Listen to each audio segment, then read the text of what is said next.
Saudara-saudariku terkasih dalam nama Yesus Kristus Tuhan kita. Seorang ibu pernah bercerita mengenai pengalamannya dalam keluarga. Ibu ini menuturkan bahwa setiap kali keluarganya memotong ayam, dia memasaknya dan menghidangkan yang terbaik untuk suami dan anak-anaknya. Kesukaan ibu ini sebenarnya adalah bagian dada dari ayam. Tetapi ibu ini memilih untuk mengambil bagian kaki agar suami dan anak-anak bisa mengambil bagian ayam yang punya daging lebih baik. Inilah salah satu cara ibu ini mencintai suami dan anak-anaknya. Suatu saat ibu ini merayakan hari ulang tahunnya.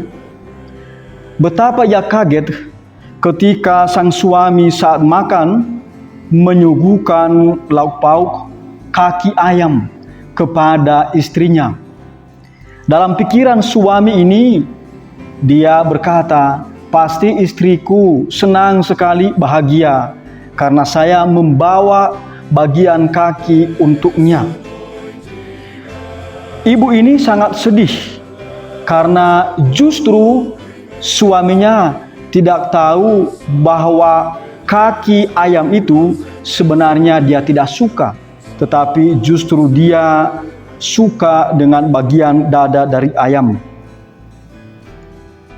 Saudara-saudariku yang terkasih, ada banyak orang terlihat dekat, tetapi masih kurang saling mengenal. Ada banyak orang belum mampu mencerna maksud dari perbuatan dan komunikasi sederhana, tapi penting di antara keduanya. Seperti pengalaman ibu tadi. Ibu ini lebih suka bagian dada, tetapi karena dia memperhatikan suami dan anak-anaknya, maka ia memberikan yang terbaik kepada suami dan anak-anak, sementara bagian dia cukup bagian kaki dari ayam itu sendiri. Ada pasutri yang tidak sungguh-sungguh memahami satu sama lain, walaupun mereka hidup dalam satu rumah yang disebut dengan keluarga. Ada banyak orang tua yang tidak mengenal sungguh-sungguh anak-anak mereka, apa yang sedang mereka pikirkan. Begitu juga sebaliknya, ada anak-anak yang tidak mau memahami orang tua. Kendati demikian, saudara-saudariku yang terkasih, banyak juga keluarga yang harmonis, yang saling mengenal satu sama lain. Tuhan memberkati mereka, juga orang-orang yang masih berjuang untuk saling mengenal satu sama lain, supaya mereka juga diberkati oleh Tuhan Allah. Injil hari Minggu ini diambil dari Injil Markus bab 10 ayat 35 sampai 45.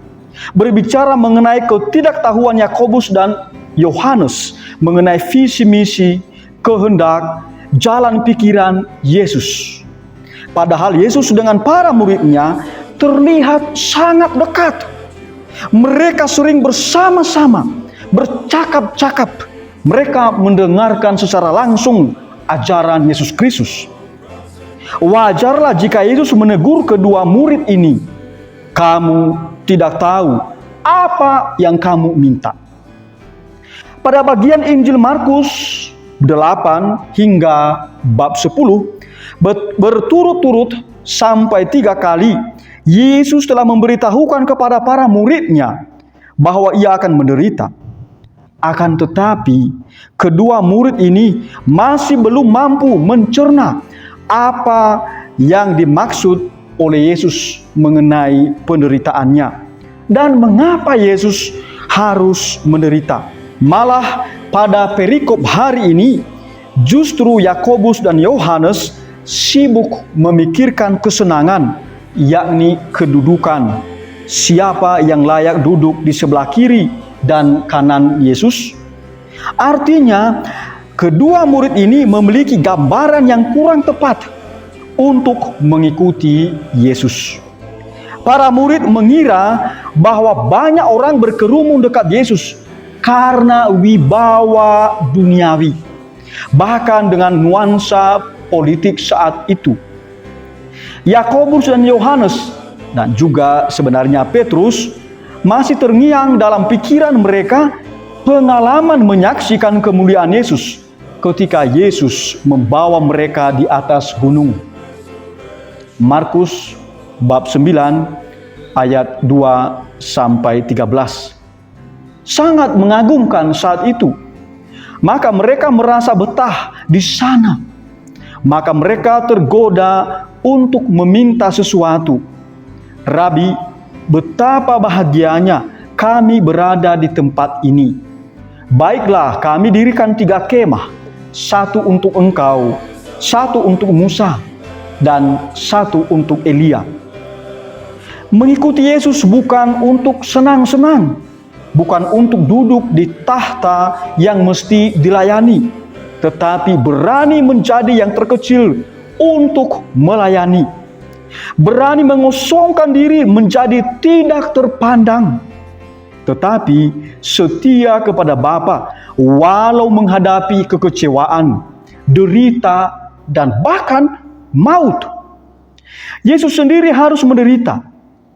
Rupanya Yakobus dan Yohanes dan murid lainnya belum memahami dan mencerna mengapa Yesus perlu menderita dan mati untuk mencapai kemuliaannya. Para murid belum mampu mencerna sepenuhnya mengapa Yesus harus menderita dan akan wafat di kayu salib. Lalu, apa makna dari pertanyaan Yesus ini? Dapatkah kalian meminum cawan yang kuminum? Dan dapatkah kalian menerima baptisan yang aku terima? Dari pertanyaan ini, Yesus hendak mengatakan 2 hal. Yang pertama, cawan itu adalah simbol pengorbanan, simbol penderitaan.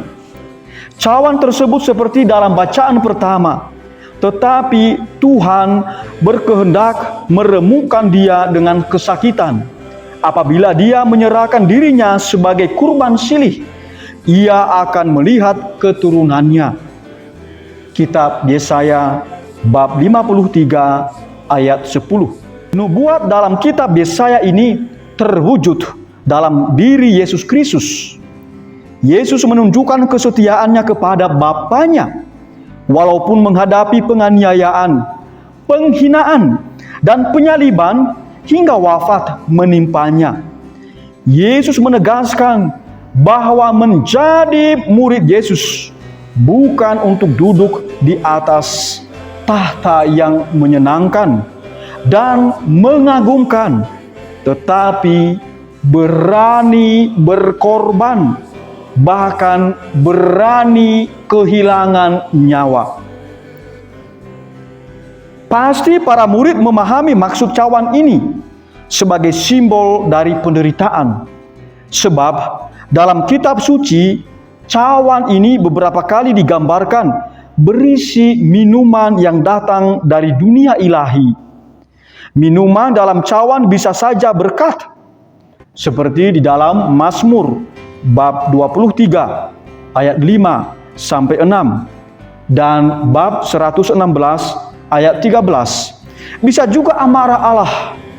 Mazmur bab 11 ayat 6. Yesaya bab 51 ayat 17-22. Yeremia bab 25 ayat 15. Bab 49 ayat 12. Wahyu bab 14 ayat 10 dan bab 16 ayat 8 dan ayat 19. Cawan juga menggambarkan hukuman dari Allah. Hal itu bisa kita baca di dalam kitab Yehezkiel bab 23 ayat 31-33. Pendeknya, cawan sebagai simbol amarah dan hukuman. Maka bila manusia minum dari cawan, pasti mengakibatkan penderitaan. Yesus meminum cawan untuk meredam amarah Tuhan Allah karena manusia jatuh dalam dosa, karena manusia tidak setia kepada Allah. Kedatangan Yesus ke dunia untuk menebus manusia dari dosa membuat hubungan manusia dengan Allah baik kembali. Apa yang sudah terputus antara relasi Allah dengan manusia karena Adam dan Hawa melakukan dosa di Taman Eden, dengan kedatangan Yesus Kristus, hubungan itu tersambung kembali. Lagi-lagi yang belum dicerna oleh para murid adalah mengapa Yesus harus menderita dan mengapa Allah membiarkan penderitaan itu.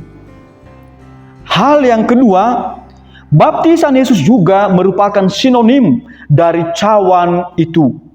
Baptisan Tuhan merupakan simbol bahwa Tuhan Yesus direndam dalam samudera kesedihan, akan menghadapi maut, akan tetapi Ia bangkit kembali.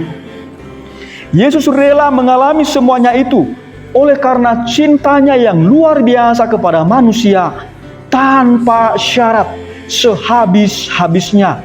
Bahkan Ia rela kehilangan nyawanya. Itu sebabnya Yesus saat menghadapi penyaliban berkata, "Ya Bapakku, jikalau sekiranya mungkin, biarlah cawan ini berlalu daripadaku." Tetapi Yesus segera sadar bahwa ini adalah keinginan dagingnya. Maka akhirnya Yesus berkata, mengambil keputusan, "Tetapi janganlah seperti yang kukehendaki, melainkan seperti yang engkau kehendaki." Cawan adalah tanda penyerahan diri Yesus dari rencana Allah, dan baptisan Yesus merupakan realisasi rencana Allah dalam diri Yesus sendiri, bahwa Ia lebih mencintai Bapanya walaupun harus menderita dan menghadapi maut. Lihatlah perbedaan kedua konsep ini. Yakobus dan Yohanes punya konsep kedudukan yang menyenangkan saat mereka mengikuti Yesus. Sedangkan Yesus berusaha memberitahu mereka hal yang sebaliknya. Harus berani meminum cawan, harus bersedia melayani, menjadi yang terkecil, tak terpandang. Harus berani menghadapi penderitaan, pengorbanan, dan bahkan penyaliban hingga wafat. Ini adalah sikap yang mestinya dibangun oleh murid-murid Yesus, termasuk kita. Bapak, Ibu, saudara-saudariku yang terkasih, apa yang mesti kita refleksikan dari Injil hari ini? Saya menawarkan bahwa hal yang perlu kita refleksikan adalah jangan-jangan hidup kita, hidup beriman kita, atau cara kita mengikuti Yesus sama seperti Yakobus dan Yohanes. Kita banyak memikirkan mengenai manusiawi kita, mengenai keinginan-keinginan kita, mengenai kedudukan kita, atau hal-hal yang menyenangkan, yang membuat kita dipuji banyak orang. Jangan-jangan kita sendiri kurang mencerna bagaimana kita memberi kesaksian akan iman kita. Jangan-jangan kita berusaha dekat dengan Allah melalui doa dan amal agar kita punya alasan menuntut macam-macam dari Allah. Jangan-jangan kita beranggapan bahwa jika punya iman akan Yesus, maka kita tidak akan mengalami penderitaan. Jangan-jangan juga kita saat dilanda penderitaan, kita menjadi cepat sekali putus asa, tak punya daya juang untuk bangkit dan untuk terus memberikan kesaksian. Maka saudara-saudariku yang terkasih, marilah kita memurnikan hidup kita, memurnikan hidup beriman kita. Kita terus berjuang memahami dan menghidupi apa yang dikehendaki Allah. Walaupun penderitaan mendera kita, mari kita tetap setia pada iman kita, berani menjadi yang terkecil, merupakan sikap seorang pelayan. Dengan demikian, kita hidup dalam kerendahan hati untuk saling melayani satu sama lain, bukan justru meminta untuk dilayani. Tuhan memberkati. Amin.